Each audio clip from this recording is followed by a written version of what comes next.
कलकत्ता में। कौन सा गीत था वो? हिंदुस्तान में ब्रिटेन के लोगों के समर्थक बहुत बड़ी संख्या में रहे, और ना सिर्फ ब्रिटेन के समर्थक रहे बल्कि अंग्रेजों के तलवे चाटने वाले घराने इस देश में रहे। अंग्रेजों की जी हजूरी करने वाले घराने इस देश में रहे, और जिन खानदानों ने अंग्रेजों के जितने ज्यादा तलवे चाटे, उन्हीं खानदानों का नाम इस देश में गर्व से लेते हैं लोग। जो अंग्रेजों के सबसे ज्यादा पिट्ठू बनकर रहे, जो अंग्रेजों के चरणों में साष्टांग बिछ जाते थे, ऐसे ही लोगों को इस देश के इतिहास में पढ़ाया जाता। और ऐसा ही एक खानदान था जो अंग्रेजों की गुलामी में आकंठ डूबा हुआ था। उस खानदान का नाम था टैगोर खानदान। और उस टैगोर खानदान का एक व्यक्ति था जिसका नाम था रविंद्रनाथ टैगोर। उस रविंद्रनाथ टैगोर ने जॉर्ज पंचम के स्वागत के लिए एक गीत लिख दिया था।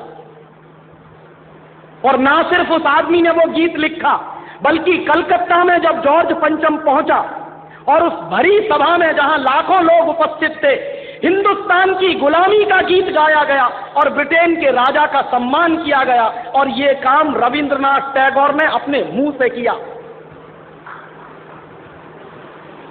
और वो गीत कौन सा था जो रविंद्रनाथ टैगोर ने इंग्लैंड के राजा की स्तुति का गान करते हुए लिखा था?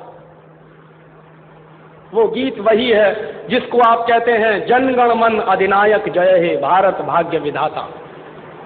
बहुत शर्म आती है मेरे जैसे आदमी को जब वो गीत गाने के लिए कोई मुझे कहता है कि ये गाओ।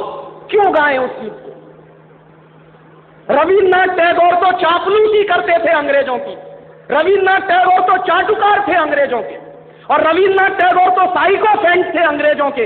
इसलिए उन्होंने अंग्रेजों के राजा के सम्मान में वो गीत लिखा था। मैं तो नहीं हूं, मुझे तो अंग्रेजों की चापलूसी से कोई मतलब नहीं है। मैं तो अंग्रेजों का उससे ज्यादा विरोधी हूं जितना कोई हो सकता। लेकिन मेरे आजाद देश में उस गीत को बार बार गवाया जाए, ये मेरा राष्ट्रीय अपमान का प्रश्न है। और जिस गीत को अंग्रेजों के राजा जॉर्ज पंचम के स्वागत में गाया था रविन्द्रनाथ टैगोर ने, वही गीत 5 दिन पहले दिल्ली के एयरपोर्ट पर गाया गया महारानी के सम्मान में। आपने कभी ध्यान दिया है उस गीत के शब्द क्या हैं और उन शब्दों का मतलब क्या है? जनगण मन अधिनायक जय हे, हिंदुस्तान की जनता के मनों के अधिनायक तुम्हारी जय हो, ये मतलब है। जनगण मन अधिनायक जय है माने जॉर्ज पंचम, तुम हिंदुस्तान की जनता के मनों के, जनता के गणों के अधिनायक हो, सुपर बॉस हो, इसलिए तुम्हारी जय हो। ये रविन्द्रनाथ टैगोर गा रहे हैं। भला इससे ज्यादा चाटुकारिता का दूसरा कोई प्रमाण मिल सकता? इससे ज्यादा साइकोफेंसी का दूसरा कोई प्रमाण आपको मिल सकता? और दूसरी लाइन है जनगण मन अधिनायक जय है भारत भाग्य विधाता, माने तुम भारत के भाग्य विधाता हो, माने हमारा भाग्य तुम लिख रहे हो। ये तो कोई भगवान से भी नहीं कहता है। लेकिन रविन्द्रनाथ टैगोर ने तो हिंदुस्तान के साम्राज्यवादी राजा का प्रतीक जो जॉर्ज पंचम था, उसको भगवान से भी ऊपर रख दिया था कि तुम तो भारत के भाग्य विधाता हो। पंजाब सिंध गुजरात मराठा द्राविड़ उत्कल बंग, विंध्य हिमाचल यमुना गंगा, उच्छल जलधि तिरंग, तब शुभ नामे जागे तब शुभ आशीष मांगे। माने पंजाब सिंध गुजरात मराठा द्राविड़ उत्कल बंग, ये सारा हिंदुस्तानी इलाका तुम्हारे लिए आशीष मांग रहा है, तब शुभ आशीष मांगे। तुम्हारी भलाई की प्रार्थना कर रहा है। ये पूरा हिंदुस्तान जो अंग्रेजों की गुलामी में सिसक रहा था, उसको रविन्द्रनाथ टैगोर लिख रहे हैं कि ये सारा का सारा हिंदुस्तान तुम्हारे लिए आशीष मांग रहा है, तब शुभ आशीष मांगे। और वो सारी की सारी आशीष हम तुमको दे रहे हैं अपनी तरफ से। और अंत में जनगण मंगलदायक जय हे भारत भाग्य विधाता, वही भारत के भाग्य विधाता तुम्हारा मंगल हो, तुम्हारा कल्याण हो। माने जो हमको गुलाम बनाने के लिए आए हैं उनकी चाटुकारिता में कोई आदमी कितना बिक सकता है, इसका ये निकृष्ट नमूना है। और अंत में वो कह रहे हैं कि जय हे जय हे जय हे, माने तुम्हारी ही जय है, तुम्हारी ही जय है, तुम्हारी ही जय है। ऐसा गुलामी का प्रतीक गीत ये गुलामी के दिनों में गाया गया एक ऐसे हिंदुस्तानी की तरफ से जिसको शायद आप बड़े श्रद्धा की नजर से देखते हैं। और ये गीत जब गा दिया था उन्होंने और चरणों में बिछ गए थे रविंद्रनाथ टैगोर, तब अंग्रेजों ने उनको नोबेल प्राइज दिलवा दिया था पुरस्कार के रूप में। रविंद्रनाथ टैगोर को ऐसे ही नोबेल प्राइज नहीं मिला था। अंग्रेजों ने कुछ नियम बनाए थे, कुछ परंपराएं बनाई थी। और अंग्रेजों के नियम क्या थे?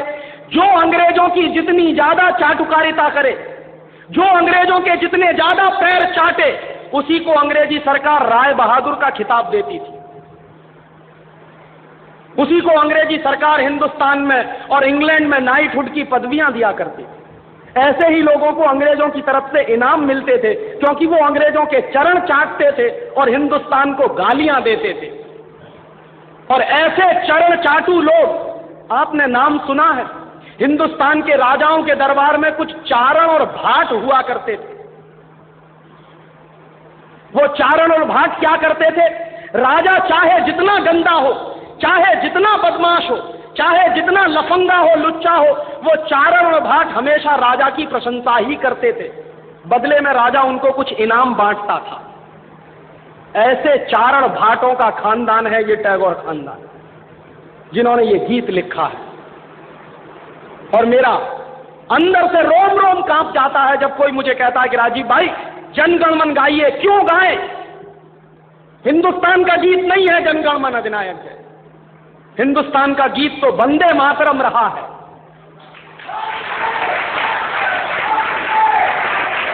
और ये वंदे मातरम जैसा गीत जो हिंदुस्तान की आजादी की लड़ाई का प्रतीक था, जो हिंदुस्तान के लोगों में खून में जोश भरने का काम करता था, उस वंदे मातरम जैसे गीत को हिंदुस्तान में राष्ट्रीय गीत का दर्जा दिलवाने में 50 साल लग गया हमको, अब जाके हुआ है।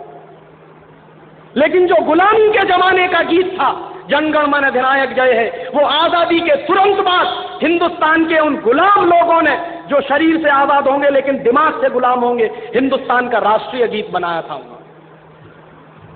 और आप में से बहुत कम लोग जानते होंगे कि कांग्रेस के 2 अधिवेशन हुए थे, जिन दोनों अधिवेशनों में यह फैसला हुआ था सर्वसम्मति से कि हिंदुस्तान की आजादी के बाद जनगण मन हमारा राष्ट्रीय गीत नहीं रहेगा। यह फैसला हुआ था कांग्रेस की समिति में। लेकिन उन्हीं कांग्रेस के लुच्चे नेताओं ने आजादी के बाद उसी को अपने देश का राष्ट्रीय गीत घोषित करवा दिया। इससे ज्यादा शर्म की दूसरी बात कोई हो नहीं सकती।